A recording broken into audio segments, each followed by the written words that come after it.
तो देखिए ये पार्ट 2 है प्रीवियस वीडियो का। तो अगर आप लोगों ने प्रीवियस वीडियो अगर नहीं देखा होगा तो आई बटन में उसकी लिंक है, आप लोग उसको देख सकते हो। ओके, तो इस वीडियो पे देखो मैं क्या क्या बताने वाला हूँ, एक बार आप लोग अच्छे से सुन लो। इसमें मैं आप लोगों को बताने वाला हूँ 2020 का पेपर सोल्यूशन। ठीक है, जैसे कि आप लोगों का पेपर है अभी 23 तारीख को, तो आप लोग को थोड़ा सा आइडिया हो जाएगा पेपर सोल्यूशन के बारे में। ओके, 2020 को आप लोगों का नहीं सॉरी 2020 का मैं आप लोगों को अभी पेपर सोल्यूशन बता रहा हूँ, और साथ में मैं कुछ 5 मार्क्स के क्वेश्चन बताने वाला हूँ, उसको आप लोग किस तरीके से करोगे। ठीक है, वैसे मैंने 5 मार्क्स वाले जो क्वेश्चन है उसके इंपॉर्टेंट जो प्रोग्राम्स है वो मैंने बता चुका हूँ इंपॉर्टेंट टॉपिक वाले वीडियो में, कि आप लोगों को कौन से आ सकते हैं। ठीक है, बस मैं आप लोगों को ये बताऊंगा कि आप लोगों को किस तरीके से वो जो प्रोग्राम्स है उसको सॉल्व करने हैं। ओके, HTML के भी और C++ की भी। ठीक है, तो HTML के मैं आप लोगों को कुछ आइडिया बता दूंगा कि टेबल कैसे क्रिएट करना पड़ता है, टेबल की कोडिंग और लिस्ट की कोडिंग कैसे करनी पड़ती है, वो मैं आप लोगों को बता दूंगा। ओके, तो उसका टेंशन नहीं है, लेकिन टेंशन है आप लोगों को C++ के कुछ प्रोग्राम का, क्योंकि इसमें बहुत सारे प्रोग्राम्स अलग अलग पूछे जा सकते हैं। क्लास रिलेटेड भी प्रोग्राम्स आते हैं, तो क्लास रिलेटेड तो आप लोगों को देखने पड़ेंगे, लेकिन सिंपल वाले जो प्रोग्राम है उसके लॉजिक आप लोगों को पता होना चाहिए। क्लास का क्या है, क्लास का आप लोग बेसिक स्ट्रक्चर देखो। बेसिक स्ट्रक्चर मतलब बेसिक अगर आप लोगों ने प्रोग्राम देख लिए तो आप लोग क्लास के सॉल्व कर सकते हो। ओके, तो देख लो अभी 2020 का अपना पेपर सोल्यूशन है। तो देखो, तो देखिए ये अपना 2020 का पेपर है, जिसमें देखो आप लोग MCQ देख लो। लिनक्स इज क्या है, लिनक्स क्या है, एक फ्री सॉफ्टवेयर है। ठीक है, पब्लिक नहीं है, वो फ्री सॉफ्टवेयर है। ठीक है, और शेयरवेयर भी नहीं है, लाइसेंस भी नहीं है। Then is a collection of fields. File क्या होती है, देखो फील्ड क्या होती है, फील्ड एक टाइप के हम लोग उसको कॉलम्स बोलते हैं। ठीक है, तो एक्चुअल में रिकॉर्ड जो है, रिकॉर्ड ही होता है, क्या होता है, कलेक्शन होता है फील्ड का। ओके, देन इसके बाद में आता है फील्ड, मतलब हम लोग उसको टेबल बोलते हैं, सॉरी मैंने ये बोल दिया। तो इसका ये था रिकॉर्ड है। और operator can not be overloaded, तो ऑपरेटर ओवरलोडिंग में ये चीज़ हम लोगों ने पढ़े। तो प्लस प्लस को आप लोग कर सकते हो, प्लस को भी कर सकते हो, ये जो ऑपरेटर है इसको भी कर सकते हो, लेकिन स्कोप रिजोल्यूशन को कर सकते हो क्या, नहीं। क्लोज इसको नहीं कर सकते। Then tag is use to create a row in table. अब रो क्रिएट करने के लिए आप लोगों को टेबल में कौन सा टैग यूज करना पड़ता है, तो टी आर जो टैग होता है ये हम लोग रो क्रिएट करने के लिए यूज करते हैं। ठीक है, TD जो रहता है वो टेबल डेटा, TH रहता है टेबल हेडिंग, और TT तो कोई होता ही नहीं है। तो TR जो रहता है टेबल रो के लिए यूज होता है। ठीक है, अब ये जो सारे हैं ये अभी मैं आप लोगों को इसमें बताता हूँ। ओके, तो देखो MCQ तो मैंने आप लोगों को बता दिया। अब ये देखो एक क्वेश्चन है आप लोगों को। क्वेश्चन ए का जो था वो ऑपरेटिंग सिस्टम के ओमिटेड पार्ट का था, लिनक्स के बारे में, तो मैंने उसको नहीं लिखा हूँ। डायरेक्ट बबल सॉर्ट एल्गोरिदम में आ जाओ। तो देखो bubble sort explain bubble sort algorithm with suitable example बोल रहा है, तो आप लोगों को सबसे पहले क्या करना पड़ेगा, एल्गोरिदम लिखना पड़ेगा। ठीक है, 4-5 जो भी स्टेप का एल्गोरिदम है वो लिख लो। एल्गोरिदम लिखने के बाद में देखो आप लोगों को क्या करना होगा, उसको एक्सप्लेन करना होगा। तो एक्सप्लेन करने के लिए आप लोगों को देखो, ये देखो अब मैंने यहाँ पे बहुत सारी थ्योरी लिखा हूँ, इतनी थ्योरी लिखने की जरूरत नहीं, थोड़ी सी थ्योरी लिख दो, बस थोड़ी सी अल्गोरिदम की, और उसके बाद एक एग्जांपल दे दो। एग्जांपल में आप लोग थोड़ा एक्सप्लेन कर दो। ठीक है, तो देखो मैंने यहाँ पे जैसे एक एग्जांपल दिया हूँ, ये मैंने एरे लिया, इसमें मैंने 4 एलिमेंट्स लिया, और उसको मैं क्या कर दूंगा, फिर उसको मैं फिर सॉर्ट कर दूंगा। ठीक है, तो सॉर्टिंग करने के लिए उसकी कुछ स्टेप्स है, वो स्टेप्स मैंने लिखा हूँ, बस ये आप लोगों को लिखने पड़ेंगे। तो आप लोगों को इसमें 3 मार्क मिल जाएंगे, कंफर्म है इसमें। ओके, देन देखो explain general structure of HTML page, C वाला था, उसमें हम लोगों को एक्सप्लेन क्या करना था, जनरल स्ट्रक्चर को एक्सप्लेन करना था। HTML का कुछ पार्ट अपना यहाँ पे हो जाता है। तो बेसिक स्ट्रक्चर आप लोगों को पता होना चाहिए। तो बेसिक स्ट्रक्चर में देखो HTML एक टैग आता है, हेड टैग आता है, टाइटल टैग आता है। देन फिर से हेड टैग यहाँ पे क्लोज हो जाएगा, टाइटल टैग भी यहाँ पे क्लोज हुआ था, बॉडी टैग भी क्लोज होता है, बॉडी टैग फिर स्टार्ट होता है। ठीक है, हेड टैग के बाद में बॉडी टैग स्टार्ट होता है, और बॉडी टैग में ही अपना एक्चुअल डॉक्यूमेंट आता है। ये जो टाइटल रहता है, ये टाइटल क्या रहता है, ये जो हमारा जैसे क्रोम अगर यूज़ किए तो ऊपर में जो टैब नेम होता है ना, वो टाइटल रहता है। ओके, लेकिन बॉडी बॉडी में अपना एक्चुअल डॉक्यूमेंट रहता है, जो भी हम लोग क्रिएट करते हैं वो सारा बॉडी में आता है। ओके, देन बॉडी टैग भी फिर क्लोज हो जाता है, और फिर लास्ट में HTML टैग क्लोज होता है। मैं यहाँ पे क्लोज का ये नहीं दिया हूँ, यहाँ पे क्लोज का बैकस्लैश देना जरूरी है। ओके, देन ये थोड़ा सा आप लोगों को लिखना पड़ेगा। Every web page consist of tags that define the page as a whole. तो ये जो टैग्स है ये इंपॉर्टेंट टैग्स होते हैं। थोड़ा सा थ्योरी पार्ट लिख लो इसका, कि इसमें कौन से टैग्स होते हैं। HTML टैग होता है, हेड टैग होता है, टाइटल, फिर ये closing title, body tag closing body, फिर ये HTML क्लोजिंग। ओके, देन ये HTML जो आप लोगों ने टैग दिए उसको थोड़ा सा एक्सप्लेन कर दो, और ये हेड टैग दिए इसको थोड़ा एक्सप्लेन कर दो, टाइटल टैग, बॉडी टैग, इसको एक्सप्लेन कर दो, 3 मार्क कंफर्म। ओके, ये वैसे हाँ 3 मार्क के लिए क्वेश्चन था। देन अभी देखो ये 4 मार्क के लिए क्वेश्चन है, ठीक है। ये 4 मार्क के लिए क्वेश्चन है। एक्सप्लेन फ्रेंड फंक्शन के बारे में बोला है कि आपने को यहाँ पे फ्रेंड फंक्शन को एक्सप्लेन करना है कि फ्रेंड फंक्शन होता क्या है। तो in C++ we can't access the private data, ये मैंने दिया हूँ, ठीक है ऑलरेडी। फ्रेंड फंक्शन आप लोग यहाँ से पढ़ सकते हो। तो फ्रेंड फंक्शन में होता क्या है कि हम लोग उसको डायरेक्टली एक्सेस नहीं कर सकते, तो हम लोग फ्रेंड फंक्शन यूज़ करते हैं। क्लास के प्राइवेट डेटा को हम लोग डायरेक्टली एक्सेस नहीं कर सकते, इसीलिए हम लोग फ्रेंड फंक्शन यूज़ करते हैं, ओके।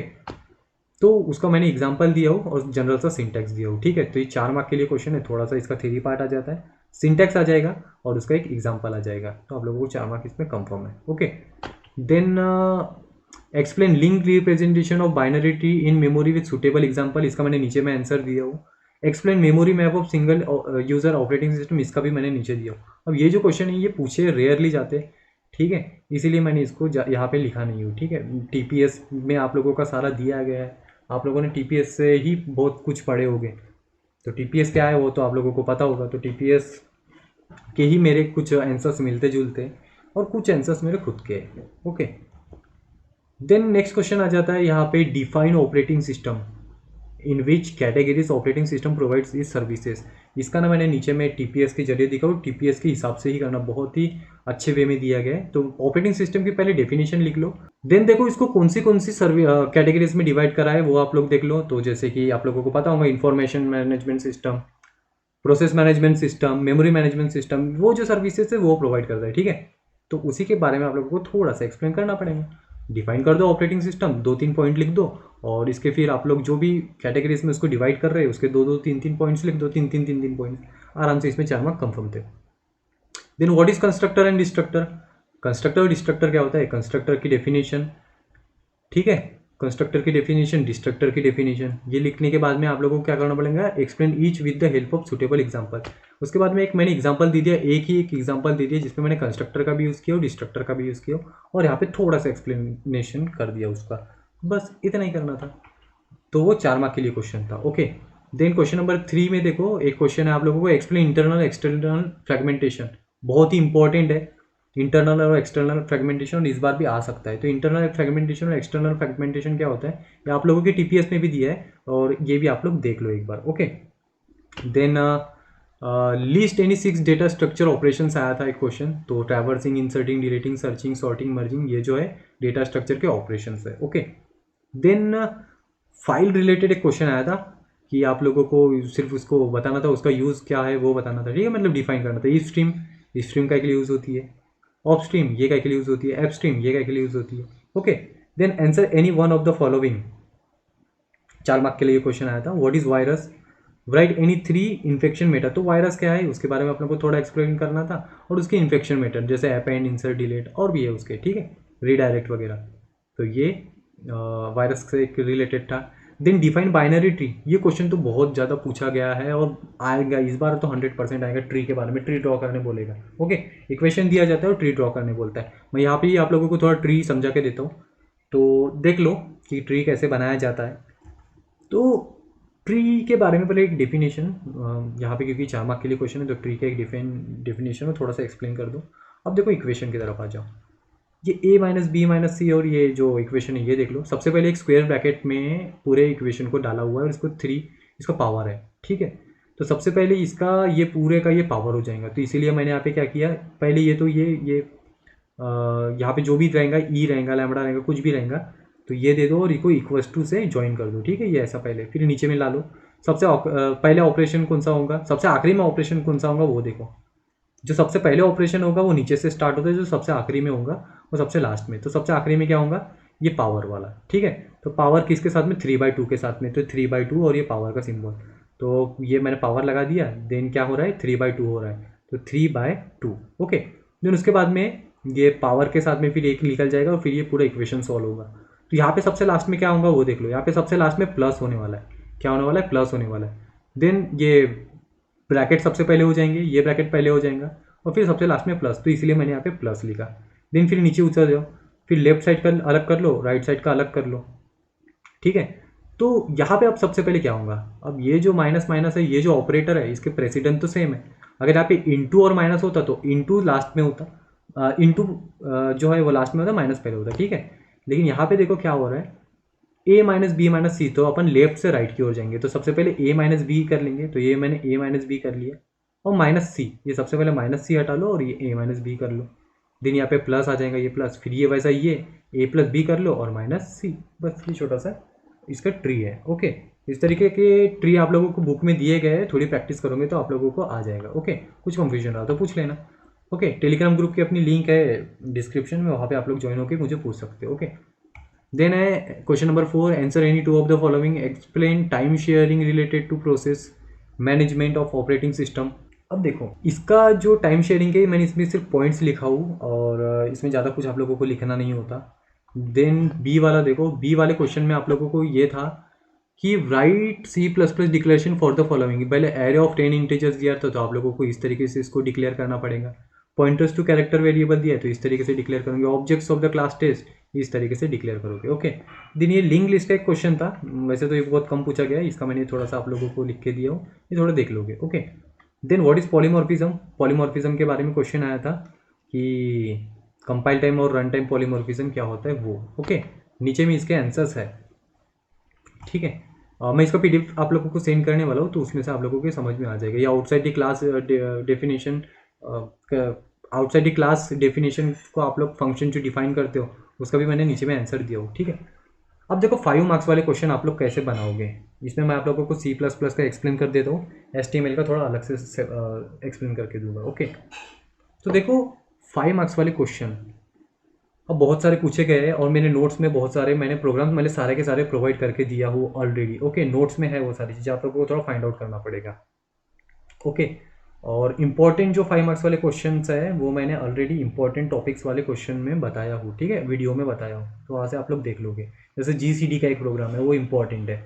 उसके बाद में फिबोनाची का इंपॉर्टेंट है, प्राइम नंबर का इंपॉर्टेंट है, फैक्टोरियल का इंपॉर्टेंट है, और लार्जेस्ट फ्रॉम n नंबर से लार्जेस्ट फ्रॉम 4 नंबर से, ये इंपॉर्टेंट है, तो आप लोगों को देखने पड़ेगा। और एरिया निकालना, एरिया भी आप लोगों को निकालते आना चाहिए। तो देखो एक पहला प्रोग्राम है, ये पहला प्रोग्राम देखो क्या बोल रहा था, एक्सेप्ट 10 इंटीजर्स। आप लोगों को क्या करना है, 10 इंटीजर्स एक्सेप्ट करना है एरे में, और इसका सम निकालना है, एवरेज निकालना है। तो सबसे पहले आप लोगों को लिखते आना चाहिए। सबसे पहले hash include iostream dot H, hash include conio dot H, ये हेडर फाइल्स बना लोगे। देन मेन फंक्शन डिक्लेयर कर दो। क्लास, अब क्लास का अगर प्रोग्राम है तो पहले क्लास लिखनी पड़ती है, तो मेन फंक्शन यहाँ पे पहले रख दो। मेन फंक्शन रखने के बाद में क्या करना है, फिर आप लोगों को वेरिएबल्स डिक्लेयर करने। तो वेरिएबल्स यहाँ पे आप लोग डिक्लेयर कर दोगे, तो सबसे पहले एरे डिक्लेयर करना था, कितने, 10 इंटीजर्स वाला, तो 10 इंटीजर्स वाला एरे डिक्लेयर कर दिया। देन सम निकालना है, तो sum equals to 0 n, i, ये करने के बाद में फिर वही एवरेज निकालना है। अब यहाँ पे एवरेज जो निकलता है ये अपना पॉइंट में निकल सकता है, इसलिए मैंने इसको फ्लोट में लगा। देन CLR लगा दो, नहीं भी लगाए तो चलेगा। अगर आप लोग अपने हिसाब से कोडिंग कर रहे हो जिसमें आप लोग कोनियो डॉट एच का यूज़ नहीं कर रहे, तो CLR लगाने की जरूरत नहीं है। Then enter the 10 number, cout वाला स्टेटमेंट ध्यान रखो। देन अपने को क्या करना है, ये जो 10 नंबर है इसको इनपुट लेना है। तो ये आप लोगों का पहला वाला फॉर लूप आ जाएगा, जिसमें आप लोग क्या करोगे, इनपुट लोगे। ठीक है, 10 नंबर तक। देन इसके बाद आप लोगों को सम करना है, तो सम करने के लिए ये वाला एक लॉजिक आ जाता है। देन फिर उसके बाद में एवरेज निकाल लोगे, और फिर ये क्या कर रहे हैं अपन, यहाँ पे डिस्प्ले कर देंगे, बस, और कुछ नहीं, छोटा सा प्रोग्राम। देन ये फंक्शन वाला एक प्रोग्राम आया था, फंक्शन वाला प्रोग्राम। तो ये फंक्शन वाला प्रोग्राम थोड़ा नहीं आ सकता, मेरे को ऐसा लग रहा है, क्योंकि रिव्यू ऑफ C++ में था तो शायद ही आएगा, लेकिन फिर भी आप लोग देख लेना। ओके, देन HTML का प्रोग्राम देखो, एक टेबल दिया हुआ है। क्या दिया हुआ है, एक टेबल दिया हुआ है। मैं इसी में आप लोगों को HTML का प्रोग्राम भी समझा के दे रहा हूँ। अब देखो एक टेबल दिया है, टेबल में आप लोगों को कुछ टैग्स पढ़ने पड़ेंगे, जो कि मैं आप लोगों को अभी बता देता हूँ। टेबल के टैग्स देख लो कौन कौन से हैं। तो देखो ये सबसे पहले लिस्ट टैग्स है। ये लिस्ट टैग्स के आप लोगों को एग्जांपल देखना पड़ेगा, वैसे तो पूछना मुश्किल है, लेकिन आप लोग लिस्ट टैग देख लोगे। ओके, लिस्ट टैग जो है, ये लिस्ट टैग में कौन से इंपॉर्टेंट टैग्स है, जैसे OL है, ये अनऑर्डर लिस्ट के लिए होती है, और ये ऑर्डर लिस्ट के लिए होती है, अनऑर्डर लिस्ट के लिए होती है, और LI जो होते हैं, मतलब लिस्ट में आप लोगों के जो जो कंटेंट आएंगे वो लिस्ट के जरिए आते हैं। ठीक है, और ये कुछ एट्रीब्यूट्स है उसमें, सर्कल, डी, स्क्वायर।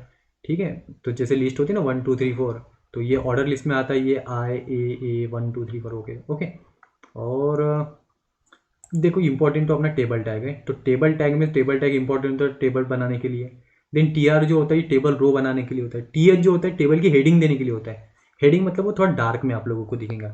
और ये टेबल डेटा, मतलब जो भी टेबल के अंदर डेटा आता है वो आप लोगों का टेबल डेटा में आ जाएगा। ओके, देन है यहाँ पे फिर एट्रीब्यूट्स है, वो attributes width, align, border, cell spacing, cell padding, ये आप लोगों को थोड़ा साइड में रखना है अभी फिलहाल में। ओके, तो टेबल, TR, TH, TD, इन्हीं के ऊपर सारा काम करना है। और इम्पॉर्टेंट चीज़ फिर इसमें यह आती है कि आप लोगों को यहाँ पे कुछ कॉलम की स्पैन देनी पड़ती है, ये है थोड़ी सी, ठीक है। बॉर्डर वॉर्डर अगर आप लोगों को देना है तो ये मैं आप लोगों को अभी थोड़ा बताता हूँ। ओके, तो अभी अपन जाते हैं वापस अपने प्रोग्राम में। तो ये आ गए अपने प्रोग्राम में, तो ये अपना टेबल है ऊपर। ओके, अब देखो यहाँ पे ये पहली रो है, दूसरी रो है, तीसरी रो है, ठीक है। सिर्फ पहले देख लो यहाँ पे कितनी रो है, 1 2 3। अब यहाँ पे कभी कभार क्या होता है कि ये जो दो रहती है, ये 2 रो रहेंगी, ये एक ही रहेंगी, तो इसलिए आप लोगों को ऐसा कॉलम देखना है यहाँ पे जहाँ पे पूरी रो दिखती हो। तो यहाँ पे देखो मेरे को पूरी रो दिख रही है, सपोज 1 2 3 रो है। कितनी रो है? 3 रो है। तो पूरे टेबल में कितनी रो है? 3 रो है। तो 3 बार TR वाले टैग आएंगे, ठीक है, 3 बार। अब यहाँ पे देखो कॉलम कितने हैं, 1 2 3 4 कॉलम है। अब ये कॉलम डिसाइड होते यहीं से डिसाइड हो जाते हैं, टीयर के अंदर आप जो भी कंटेंट डालोगे ना वो कॉलम डिसाइड हो जाते हैं उससे। ओके, अब देखो यहाँ पे जो सब्जेक्ट लिखा हुआ है, ये सब्जेक्ट 2 कॉलम में, 2 कॉलम में सब्जेक्ट है, तो ये 1 2 कॉलम के बीच में ये सब्जेक्ट है। तो इसके लिए क्या करना पड़ेगा, सबसे पहले HTML लिखोगे, बॉडी लिखोगे, देन टेबल टैग देना पड़ेगा। टेबल टैग में बॉर्डर दे दोगे, बॉर्डर देने के लिए बॉर्डर ये एट्रीब्यूट है, इक्वल्स टू डबल कोट में 1 लिख दो और ये हो गया, ठीक है। देन कैप्शन दे दो, यहाँ पे HSC एग्जाम स्कीम लिखी है, इसीलिए हम लोगों ने यहाँ पे कैप्शन दिए, ठीक है। जनरली पूछा नहीं जाता, लेकिन ये दे दूंगे अगर आता है तो कैप्शन। अब यहाँ पे बॉटम में दिया है तो हमने बॉटम में दे दिया, आप लोगों को अगर ऊपर देना है तो आप लोग ऊपर दे सकते हो। ओके, तो HSC एग्जाम स्कीम ये कैप्शन है अपना। देन अपनी पहली रो आ गई, अब टेबल रो। तो टेबल रो में पहली रो में देखो अपने को क्या देना है, सब्जेक्ट देना है, पेपर 1 देना है, पेपर 2 देना है। लेकिन ये जो सब्जेक्ट है ये दोनों कॉलम मिला के एक ही बनाए, तो इसीलिए हम लोग क्या करेंगे, यहाँ पे देखो मैंने TH दे हो, ये सब्जेक्ट पेपर 1 पेपर 2 डार्क इसमें लिखा है, इसीलिए मैंने यहाँ पे TH दिया। नहीं तो मैं TD दे सकता हूँ, यहाँ पे सिर्फ TD दे सकता हूँ अगर डार्क इसमें नहीं दिया है। तो डार्क इसमें दिया है तो TH दे दो, तो TH दे दिए। कॉल स्पैन देना है यहाँ पे अपने को, क्या देना है, कॉलम स्पैन। कितने कॉलम को घेरा हुआ है इसने, 2 कॉलम को। तो सब्जेक्ट ने 2 कॉलम को घेरा है, इसलिए हम लोगों ने कॉलम स्पैन कर दिया यहाँ पे 2। 3 को अगर घेरा रहता तो यहाँ पे मैं 3 दे देता। ओके, अगर 4 रहते तो मैं यहाँ पे 4 दे देता। देन सब्जेक्ट, देन क्या आ जाएगा, देन आ जाएगा सब्जेक्ट। सब्जेक्ट जो भी हम लोगों को लिखना है, मतलब जो भी टैग के बाद में, तो ये सब्जेक्ट आ जाएगा। देन TH जो टैग रहेगा ये हो जाएगा क्लोज। देन आ जाएगा सिंपल सा पेपर 1, देन पेपर 2। तो TH पेपर 1 एक आ गया, TH पेपर 2 दूसरा आ गया। ओके, देन उसके बाद में TR क्लोज हो जाएगा। ये पहली रो यहाँ पे एंड हो गई, पहली रो यहाँ पे खत्म। अब दूसरी रो पे आ जाओ, दूसरी रो में ऐसा कुछ नहीं दिया है, तो डायरेक्ट TD का यूज़ किया मैंने। TD एक कंप्यूटर, देन थेरी, देन यहाँ पे 50, ये 50, ये डायरेक्ट आ गया।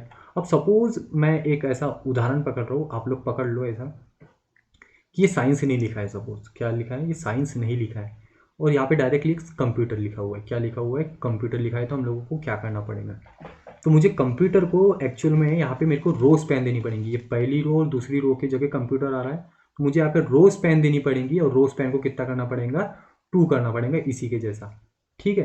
अगर 3 इसमें अगर किया गया है तो आप लोगों को 3 रो स्पैन देना पड़ेगा। ओके, सिंपल सी चीज़ है। देन ये जैसा का वैसा आ जाएगा। अब देखो इसने रो स्पैन यहाँ पे ये कर लिया, इसने 2 रो स्पैन कर लिया।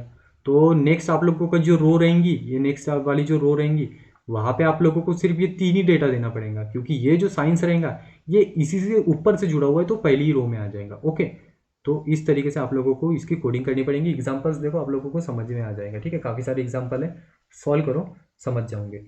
नेक्स्ट देखो, नेक्स्ट एक प्रोग्राम है, ये है अपना स्ट्रिंग से रिलेटेड है, ठीक है। काउंट करना था नंबर, तो इसको छोड़ो। एक क्लास से रिलेटेड प्रोग्राम देख लो। हम लोगों को GCD निकालना है। क्या निकालना है, GCD निकालना है, लेकिन क्लास का यूज़ करके। तो मैं एक क्लास GCD बना लिया, इसमें INT A भी रख दिया, और इंपॉर्टेंट है। ओके, और void GCD एक फंक्शन बना लिया, void डिस्प्ले फंक्शन बना लिया। एरिया निकालने का भी अगर ऐसा कुछ आता है तो एरिया भी इसी तरीके से निकालोगे, इसी तरीके का क्लास यूज़ करोगे। तो क्लास GCD बना लिया, और यहाँ पे मैंने सेमीकोलन लगा दिया, क्लास को एंड कर दिया। देन ये जो GCD है मैंने इसको आउटसाइड फंक्शन डिफाइन किया, तो void GCD ये क्या है अपना scope resolution operator, then GCD cout enter 2 number, 2 number enter कर लेंगे, और ये फिर इसका लॉजिक आ गया। GCD का लॉजिक क्या है, A not equal to B जब तक रहेगा तब तक अपने को लूप चलाना है। A ग्रेटर देन B करना है अपने को सबसे पहले। इफ अगर A ग्रेटर देन B है तो A माइनस B कर लो और A में उसको स्टोर कर दो, और अगर B अगर A से बड़ा है तो B equal to B minus A कर दो, बस, ठीक है। बस इतना करना है, और उसके बाद में अपने को डिस्प्ले कराना है। अगर GCD जो भी हम लोगों को मिलेगा ग्रेटेस्ट कॉमन डिवीजर, उसको ए के जरिए आप लोग डिस्प्ले करवा दो। एक समय ऐसा आएगा कि ए और बी की वैल्यू यहाँ पे सेम हो जाती है, ए और बी की वैल्यू सेम हो जाती है, तब ये लूप क्या हो जाता है, एंड हो जाता है, बस और कुछ नहीं। देन मेन फंक्शन आता है, इसमें मेन फंक्शन इंपॉर्टेंट होता है। तो मेन फंक्शन में आप लोगों को ऑब्जेक्ट क्रिएट करना पड़ता है। जो भी आप लोगों ने जीसीडी क्लास बनाई, जैसे जो भी क्लास बनाओगे उसको ऑब्जेक्ट क्रिएट कर लो, फिर डॉट के जरिए आप लोग उसको कॉल कर दो, ठीक है, डॉट ऑपरेटर का यूज़ करके obj.gcd। अगर कंस्ट्रक्टर बनाए हो, अब देखो मेरी यहाँ से गलती हो गई, मैंने ना यहाँ पे ये जो जीसीडी है, जीसीडी को मैं एज ए कंस्ट्रक्टर बना सकता था, ठीक है, तो शायद मेरी गलती हो गई। तो अगर मैं जीसीडी को अगर कंस्ट्रक्टर बनाता हूँ तो मुझे कॉल करने की ज़रूरत नहीं है कंस्ट्रक्टर को, वो ऑब्जेक्ट क्रिएट करते ही कॉल हो जाएगा। ओके, देन डिस्प्ले को आप लोग कॉल कर दो। ओके, तो इस तरीके से बनाना पड़ता है। और देखो जो भी प्रोग्राम बनाओगे आप लोग C++ का, जो भी प्रोग्राम बनाओगे उसका आउटपुट जरूर लिखोगे, ठीक है, आउटपुट को स्किप मत करना, आउटपुट लिखना है। एक ये क्वेश्चन था, कोडिंग दी गई थी और कोडिंग में से आप लोगों को आउटपुट लिखना था। ओके, इसका क्वेश्चन आप लोगों के पास होगा तो आप लोग देख लो, और ये उसका आंसर है। ओके, तो ये हो गया आप लोगों का 2020 का पेपर सोल्यूशन। 5 मार्क्स के क्वेश्चन कैसे सॉल्व किए जाते हैं मैंने आप लोगों को बता दिया, ठीक है। अब आप लोगों को बस क्या करना है, वो जो मैंने आप लोगों को इंपॉर्टेंट टॉपिक में जो 5 मार्क्स के क्वेश्चन है उसके आप लोगों को लॉजिक्स देखने हैं, वो आप लोगों को थोड़े समझने पड़ेंगे, ठीक है, क्योंकि मैं चाहे जितना भी बता दूँ, आप लोगों को खुद से आप लोग जब तक नहीं करोगे तब तक आप लोगों को याद नहीं होंगे। तो आप लोग समझने की कोशिश करो। तो आई होप आप लोगों को कुछ बातें समझ में आई होगी, और कुछ अगर प्रॉब्लम रहे तो आप लोग मुझे टेलीग्राम ग्रुप में पूछ सकते हो। तो good luck for today, today नहीं, टुमारो की एग्ज़ाम, कल की एग्ज़ाम के लिए आप लोगों को हार्दिक शुभकामनाएं, ठीक है। और अच्छे से सॉल्व करोगे और पूरा पेपर सॉल्व करने की कोशिश करोगे, पूरा का पूरा पेपर सॉल्व करने की कोशिश करोगे। और बेसिक लैंग्वेज में भी अगर आप लोगों ने लिखे, जनरल लैंग्वेज में, तो काम चल जाएगा। ओके, और अच्छे खासे आप लोग स्कोर कर सकते हो, 40 अबव आप लोग स्कोर कर सकते हो। ओके, तो कुछ प्रॉब्लम रहे तो ज़रूर पूछो। तो मिलते हैं नेक्स्ट वीडियो में, तब तक के लिए take care and bye bye.